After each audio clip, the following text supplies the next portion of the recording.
dia, boa tarde, boa noite para todos que estão aqui assistindo. É com muita gratidão, com muito amor que a gente vem aqui compartilhar nossas reflexões. É claro que eu sou um ser humano, então uma perspectiva dentro da minha humanidade, dentro do que eu fui capaz de reintegrar. Como eu disse, eu sou uma alma que não se encarna há 400 anos, né? Então, mas eu continuo meus aprendizados, certo? Vim falar de amor, que é um aprendizado que eu ainda estou. Eu ainda amo profundamente e sempre amarei, porque é uma divindade, o amor. Mas eu vou falar de amor romântico, que né? Tem umas coisas que as pessoas sempre chegam aqui no terreiro pedindo. Amor, dinheiro e só. Tem uns que vêm pedir saúde quando está com a saúde debilitada, né? Mas a maioria, isso é uma questão humana muito fundamental. Claro que isso foi construído socialmente também, certo? Outro dia a Helena estava entrevistando um indígena, outro dia, uns 2008. E ele falou assim, antes a gente casava com primos cruzados, depois eles inventaram o amor. Então, os casamentos, eles não eram, quase nunca foram de amor. Eles quase sempre foram contratos, né? E relações de alianças sociais. Mas o mundo contemporâneo, desde a era romancista, mesmo da era moderna, né, a gente começa a criar as nossas ideias, nossos estereótipos, toda a ideia de amor romântico. E as almas, elas ficam às vezes presas a essa ideia, criando pactos, inclusive, né, de amor eterno, sem jamais ter experimentado o sentimento de amor, né? E aí você começa a criar obsessões em vez de relações qualificadas de amor, né? O amor, a capacidade de amar, é a capacidade da aceitação do ser como ele é. Por isso que o amor de mãe é aquele amor que as pessoas admiram muito, porque aquele menino, às vezes, uma coisa... E a mãe tá lá, igual a coruja. É lindo, meu filho. O menino parece uma peste, né? Mas o amor de mãe é um amor... Não de todas as mães, não, né? Também isso é outro romance. Virei mãe, estou qualificada para amar. Não necessariamente. Existiu sim uma ajuda instintiva de autopreservação, de preservação, que ajuda a desenvolver o sentimento de amor, né? Mas às vezes é um sentimento de responsabilidade e a gente sente como se fosse amor. Mas aquela admiração pela criança, aquela paixão, as pessoas ficam até apaixonadas, né, pelos seus filhos. Ou sobrinhos, ou qualquer outra coisa que, de alguma maneira, é você mesmo. Tipo, já está sentindo também, às vezes, né? Mas vamos tirar essas camadas, vamos pensar só nesse amor mais saudável. Então ela aceitou quem aquela pessoa é. E, no fundo, nós continuamos a nossa vida querendo ser amados como nós somos, querendo ser acolhidos dentro dos nossos defeitos. Porque, é claro, eu não preciso ser perfeito para ser amado, né? Imagina, só vamos ter um amor verdadeiro quando a gente for perfeito? Não, tem gente que tem um aprendizado de amor antes do aprendizado da justiça, por exemplo, né? Então essa pessoa já vem uma alma muito propícia, muito pronta, muito amorosa, e ela vai qualificar a justiça através das emoções do amor. Enquanto às vezes não, eu vou qualificar meu amor através da minha ética, da minha justiça. Então cada alma está num estágio de aprendizado conforme as suas próprias, sua própria natureza, né? Suas constituições essenciais. Mas o amor romântico, ele vem sobretudo para aprendermos a compartilhar. Existe uma história na Mulheres que Correm com os Lobos, né?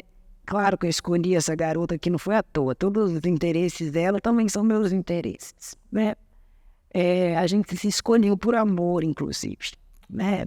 Então, nós temos uma relação amorosa, não de amor romântico, mas amorosa que capaz de nos fazer estar tão naturalmente aqui conversando com vocês, né? Foi uma construção de almas que nós fizemos. que chama Mulher Esqueleto. É a história de um homem muito solitário, esquimó, que vai pescar um dia num lugar numa baía onde as pessoas falaram que era assombrada. E dentro dessa baía, bem no fundo, tinha um corpo, um esqueleto de uma mulher que foi morta pelo seu marido. E o pescador pesca, vê que ele dá aquele puxão forte, né? E quando vê, é o esqueleto. O esqueleto grita, ele também grita, e ele tenta remar, mas o anzol tudo embolado, e ele, quanto mais está remando e correndo, parece que o esqueleto está perseguindo ele, né? E aí ele chega em casa e acende a luz quando vê o esqueleto tá ali. Ele fica um pouco petrificado com aquele esqueleto, mas ao olhar, percebeu o medo, que aquele esqueleto estava contando o medo dele, quando ele percebeu que ela estava toda coiada. E aí, docemente, ele vai lá desembolando aquele fio. E aquilo vai se tornando o esqueleto, a mulher esqueleto vai observando aquele homem, né? E ela estava totalmente presa, ela precisava daquele homem, mas ao mesmo tempo tinha medo e admiração por aquilo. E ele acaba adormecendo. E no que ele adormece, a gente diz que os verdadeiros homens de bom coração, quando dormem, eles soltam uma lágrima. E ela bebe aquela lágrima. E era como se tivesse matado uma sede de milênios. E aí ela sente o coração dele bater e ela enfia a mão dentro do peito dele, arranca o coração dele e coloca o coração nela. E aí o coração vai batendo, vai criando carne, até que ela vira uma mulher. E ela cria o próprio coração e devolve o coração para ele. E eles, inclusive, têm um filho. A mulher esqueleto, ela é o símbolo dessa nudez que o verdadeiro amor nos traz. Quando você encontrar o verdadeiro amor, você vai encontrar o esqueleto. E você vai mostrar o seu próprio esqueleto. O amor é um aprendizado sobre aceitação e vulnerabilidade. Certo? Então, como as relações geralmente são de atração kármica sobre aprendizados, o seu amor será um espelho que vai acender em ti os seus defeitos. Então as pessoas se radicalizam quando estão amando, tanto para o positivo quanto para o negativo. Ou que elas chamam de amor. Mas esse primeiro princípio, essa semente, né? Então é muito difícil manter uma relação amorosa porque eu vou ver o esqueleto do outro e vou mostrar o meu. A relação amorosa, ela é o lugar da intimidade, mas ela é sobretudo o lugar da construção da família. É eu ser uma família com você. Eu estou para você e você está para mim. Qualquer relação onde só um está para o outro, ela não é uma relação equilibrada. Mas eu posso ter, né, vamos conversar um pouco sobre almas e chamas gêmeas. Né? Existem almas gêmeas que são vindas da mesma mônada, mesmo essa mônada vai se separando, até, enfim, é um processo. E aí eu tenho algumas almas gêmeas em planeta Terra, encarnadas ou desencarnadas. E eu tenho o que a gente chama de chama gêmea. Aí tem a professora da Telena, ela tem uma teoria, não é muito a minha, mas, como eu disse, eu estou aqui aprendendo também, assim como ela, então nós não podemos saber. Que em Lemúrias, Atlantes, esses outros momentos civilizatórios de planeta Terra éramos almas híbridas e que nos separaram masculino e feminino, em que essa alma seria realmente a sua metade, né? Se é essa criação, eu não sei, mas que as almas gêmeas existem, elas existem, porque a gente vê pelos resultados. Quando uma alma gêmea ela encontra, às vezes é conflituoso. Esse primeiro processo de esqueletagem, de mostrar o seu esqueleto e você ver o esqueleto, de mostrar o seu esqueleto e ver o esqueleto do outro, ele é o processo de transição para a qualificação desse amor. E ele é um processo de muita atração física, então você tem uma atração física muito fundamental, por isso geralmente só nascemos com nossa alma gêmea sendo pai, mãe, filho, avô, quando uma delas já superou esse instinto sexual, tá? Porque senão pode criar incestos, situações que não condizem com a lei humana, daqui, né? E não dá muito certo, dá problemas psíquicos muito graves. Muito graves. Então, você não costuma nascer pai ou mãe da sua alma gêmea, a não ser que você já seja capaz de ser o amor que só vai doar. Claro que vai receber, porque a gente sempre recebe, porque o próprio amor que a gente dá é o amor que a gente recebe quando a gente qualifica o amor. E isso pode acontecer no casal também. Então, eu como alma chama gêmea dessa pessoa, já criei aprendizados que essa pessoa está aqui. Mas eu vou dar conta de descer e não cair. Às vezes cai. Tá? Você acha que você vai dar conta e você é ali engendrado por paixões e acaba fazendo um processo. Porque isso é muito importante que vocês entendam. Não existe só evolução, existe involução. Tá? Existem processos involutivos.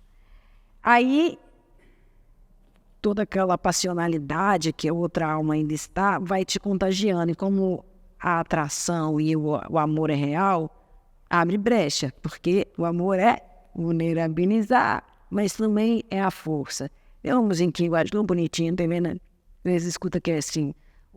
O amor é coisa que mói muximba e depois é o mesmo que faz curar.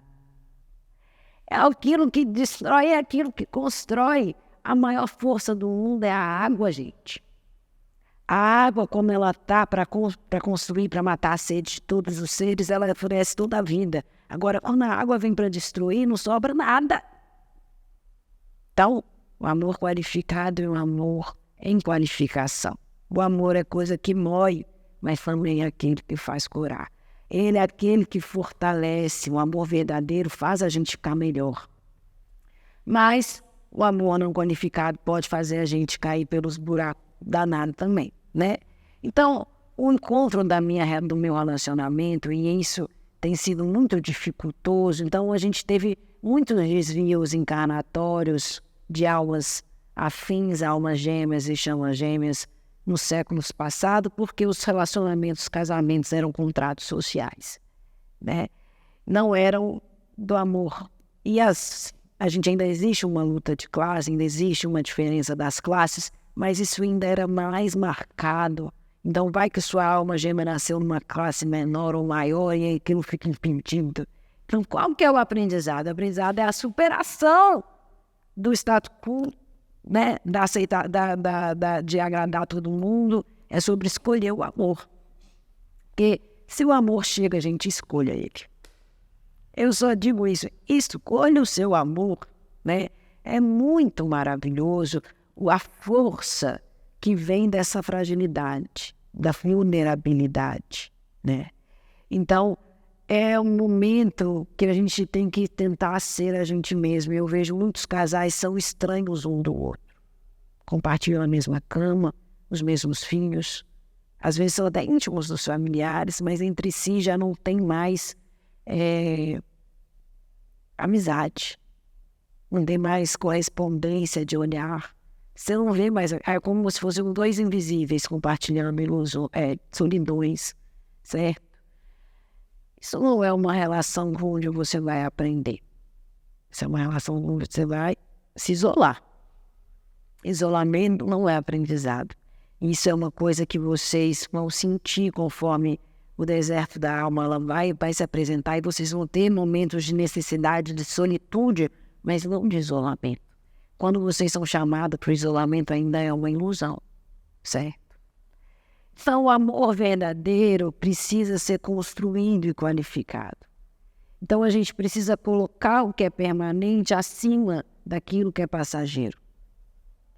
Seja ele a nível de alma, seja a nível da vida aqui. Então, quando eu começo a escolher os meus parceiros por determinadas características e facilidades, talvez eu não esteja propiciando um verdadeiro amor. Pode ser até que eu consiga amar aquela pessoa que se encaixa nas minhas necessidades. Mas o amor apesar de ser uma necessidade humana, enquanto a outra pessoa for uma necessidade, você vai se contentar com migalhas. Porque se eu venho cheio de necessidades diante de alguém, eu sou um mendigo. Agora, se eu venho inteiro diante de alguém, se eu escolho essa pessoa, se a gente compartilha esses aprendizados, se a gente olha para o mesmo lado ou para lugares diferentes, esses lugares conversam, isso é a construção do amor. O amor, eu vejo gente que termina por questões muito pequenas, corriqueiras, cotidianas. E aí eu pergunto, será que os meus caprichos, o meu controle está me impedindo de amar?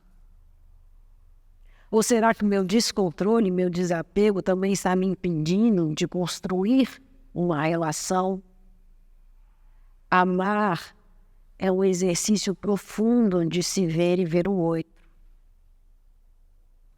Amar é quando você consegue enxergar o outro divinamente. Mas o amor verdadeiro, ele quer estar do lado do outro, ele não precisa estar do lado do outro. Então, às vezes, a gente tem um casal que encarnou várias vezes juntos. E eles já são pessoas super bacanas. E aí eles estão lá e falam, não vamos ter que encarar essa. O quê? Nascer separado. Porque a única coisa que está pegando agora para a gente é o próprio apego um do outro. E a gente precisa saber que nós somos só almas inteiras, sozinhas. E que eu posso viver sem você, que é uma escolha, não uma necessidade. E aí eles têm que fazer um processo de encarnação. E aí às vezes é bom até vir em momentos diferentes, porque o chakra e a atração é tão grande que é capaz de você encontrar o seu amor verdadeiro, né? E aí você vai largar todos os seus aprendizados, vai ficar com ele, porque a atração vai ser muito grande. Então, geralmente, nesses combinados que eu preciso desapegar da minha alma gêmea, não quer dizer que eu não vou encontrar com ela de novo e a gente vai seguir juntos, vocês vão seguir juntos, né? Mas vocês precisam entender que vocês são indivíduos separados. Então, aí é uma às vezes até mentora a outra, né? Fica ali como mentor da outra, né? E às vezes também o outro não precisa mais nascer mesmo, né? Enquanto você ainda tem aprendizagem de nascimento, eu também não estou assim, a fim de correr esse risco de nascer de novo só para te ajudar e cair num buraco, né? Porque a gente vai sendo sincero com a gente mesmo, né? Eu, como Pai Francisco, eu entendo, né? Ainda mais a gente passa pelo esquecimento quando a gente nasce, que certos desafios eu não vou me fazer. Eu falei, eu não vou nascer aqui, eu vou capaz de eu também cair, me regredir, né? Então eu não saio aí fazendo escolhas aleatórias, certo? Não me coloco na guerra, não me coloco na selva cheia de bichos, né? Eu escolho do que eu vou morrer, então a gente isso é uma coisa. Um dia também tem uma outra música, escolha o veneno que te mata, né? Tá tudo tão envenenado no mundo contemporâneo, você tem que escolher, vai morrer de quê, né? Lembrando que não é uma morte real, claro, né? Que como eu falei no último vídeo sobre a morte, não há nada que vale a pena matar ou morrer. Mas são as mortes que a gente precisa morrer. E às vezes a gente precisa morrer muita coisa do nosso ego para a gente conseguir ter um relacionamento verdadeiro, um amor verdadeiro. Porque quando duas intimidades se relacionam, nossa, isso é uma força muito tremenda. Isso realmente dá uma tranquilidade. Não quer dizer que vocês não vão passar por desafios, porque ainda temos as nossas idiosincrasias, ainda temos os nossos defeitos, ainda temos os nossos problemas, e isso pode irritar profundamente o outro, né? Porque é lógico, ele vai, só alma gêmea, amigo, é o espelho, né? Então você vai ter coisas ali que você quer ou já superou em algum nível e não quer que aquele negócio fique ali no seu campo, né? Então, a gente tem que olhar amorosamente para os defeitos nossos e dos outros para ser capaz de amar. Porque, no fundo, todo mundo quer uma princesa encantada, um príncipe encantado, e eu ser aquele pessoa da lama e ser tirada por aquele príncipe, salvo pelo amor, né? No fundo, se todo mundo se sente aquele mendigo querendo ser salvo por um príncipe, não queira isso, porque vocês vão cair em várias armadilhas, né? Sinta-se digno, sinta-se inteiro, sinta-se amável, permita-se amar. O amor que você dá é seu, não é do outro, certo? E se for do seu tempo, se for do seu planejamento, você encontrará a sua alma gêmea aqui e agora. Mas é capaz de você deixá-la passar por coisa pouca, né? Então, percebam o que é permanente, percebam o que é fundamental e tenham coragem de enfrentar o esqueleto um do outro, porque as sombras vão aparecer, porque as relações elas servem para a gente ter uma intensidade maior e se curar.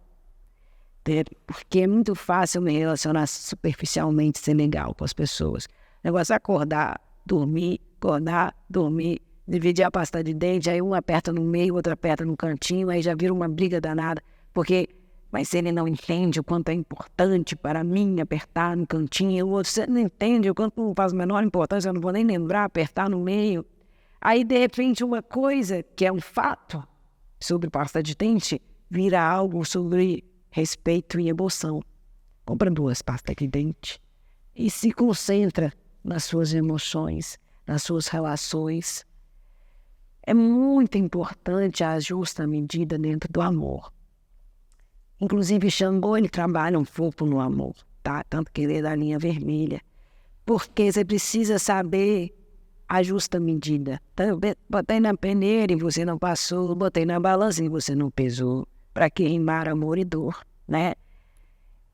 Quando a gente costuma, lembra que eu falei no último vídeo, que o ser humano costuma dar mais intensidade às energias mais negativadas?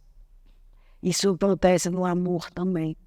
Os ciúmes, a pessoa começa a achar que aquela grande manifestação intensa é prova de amor. O controle. Então as pessoas ficam presas em relações dependentes, confundindo aquilo como amor, mas é dependência, diferente. O amor assegura, gente. O amor traz segurança depois que ele é qualificado. Então, o relacionamento ele tem uma fase de insegurança, que é uma fase que vocês estão se conhecendo. Mas depois que a intimidade se conheceu, ele traz repouso, ele traz segurança, certo? Existem almas que escolheram não amar aqui, não ter relacionamento. Tá? E essas almas precisam se perguntar, faça essa pergunta para você se você não está procurando uma coisa que você não quer. Porque às vezes você só dedicou a isso a vida inteira, uma vida de paixões e amores. E de repente você quer uma vida mais dedicada ao trabalho, a outros tipos de afetos, a outros tipos de relação. E combinou para que você não tenha um relacionamento duradouro. Mas você pode, isso é uma garantia que você tentou se dar, mas, sinceramente, a gente consegue amar e fazer os nossos outros aprendizados. A sua alma gêmea só poderá viver com você plenamente quando ela não for a razão da sua vida. O amor do outro não pode ser a razão da nossa vida, certo? Mas amar é bom demais, estar junto é bom demais. Então vamos qualificar a nossa justiça, o nosso amor, a nossa capacidade de compreender, né, de construir e ter tempo para os processos. Vocês têm desistido muito. Eu nunca tive uma época no mundo onde as pessoas buscam tanto amor e há tanta solidão. Vê se não rola uma exigência e meio doidona. De repente ninguém é bom o suficiente, eu também não sou bom o suficiente, mas nada é bom o suficiente. Gente, vocês não são bons o suficiente? Não. Se você fosse suficiente, não estava nascido na Terra. E mesmo aqueles que eram bons o suficiente já esqueceram, porque nasceram, tiveram que esquecer, né? Então, é sobre amar os defeitos. É sobre amar apesar dos defeitos. É sobre chegar no ser humano e não querer mudar nada ali. É amá-lo do jeito que ele é. E aí a gente mira nesse amor divino, nesse amor maternal, paternal, que é um amor que às vezes consegue amar com os defeitos do outro. Então, é sobre um pouco isso, né? Falar um pouquinho de um amor menos romântico, Mas o amor verdadeiro existe e ele precisa ser cultivado e construído até mesmo com sua alma gêmea, mesmo se você encontrar. Ok? Axé, meu povo. Fique com Deus.